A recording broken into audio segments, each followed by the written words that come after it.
Imam Ahmad bin Hambal dalam kitab Az-Zuhud, beliau menceritakan satu riwayat. Suatu ketika para hawari atau murid-murid Nabi Isa alaihissalam tidak menemukan baginda Nabi. Mereka keluar untuk mencarinya. Mereka menemukan beliau tengah berjalan di atas air. Sebagian muridnya berkata, "Ya Nabi Allah, apakah kami harus berjalan di atas air ke arahmu?" Nabi Isa menjawab, "Iya."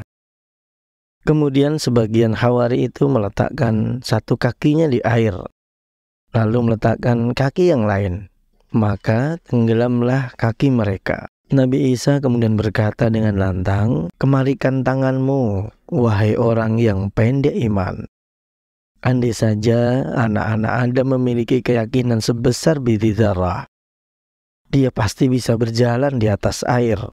Sahabat Al-Falah, keyakinan memang sukar untuk diukur dari luar.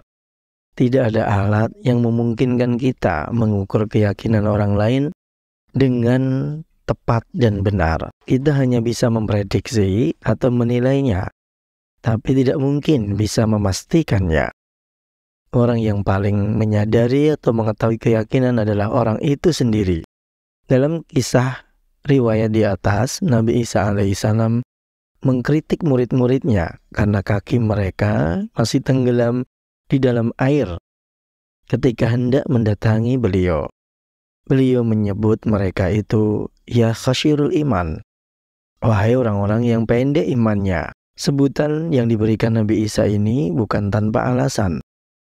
Ada pelajaran besar dari penyebutan tersebut. Nabi Isa meyakini betul bahwa kebaikan Allah Azza wa Jalla tidak bisa diukur dengan bahasa pujian tertinggi sekalipun.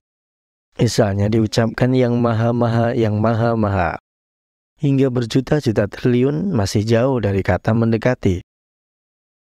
Kebaikannya tidak bisa diistilahkan, kasih sayangnya tidak bisa dibahasakan. Allah melebihi segala ukuran yang ada di pikiran dan bahasa manusia. Dengan kebaikan dan kasih sayang yang teramat besar tersebut, Allah akan mengabulkan setiap keinginan hambanya selama mereka yakin dan pasrah sepenuhnya. Kita tidak sedang bicara yakin yang tampak dari luar, atau yakin yang sekedar basa-basi karena kita mengaku orang beriman. Tapi yang dimaksud adalah yakin yang murni, yang di dalamnya tidak ada keraguan sedikit pun. Contoh sederhana adalah kisah tersebut. Ketika murid Nabi Isa alaihissalam mencoba berjalan di atas air, kaki mereka tenggelam. Mereka tidak bisa menapaki air seperti menapaki bumi.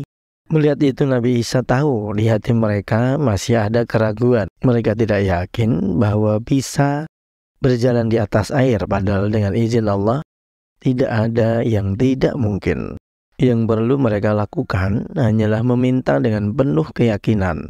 Tidak masalah jika keyakinannya hanya sebesar biji syahwi atau sebesar atom yang sangat kecil.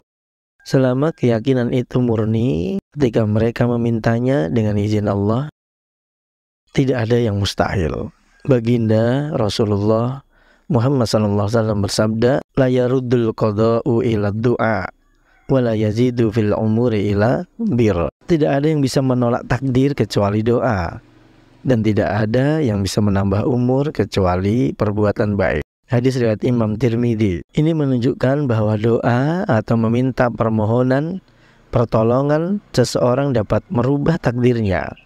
Allah memberikan peluang besar pada manusia untuk meminta segala sesuatu selama di hatinya bersemayam keyakinan murni, insya Allah doanya akan dikabulkan. Mudah-mudahan bermanfaat. Alhamdulillahirabbil alamin.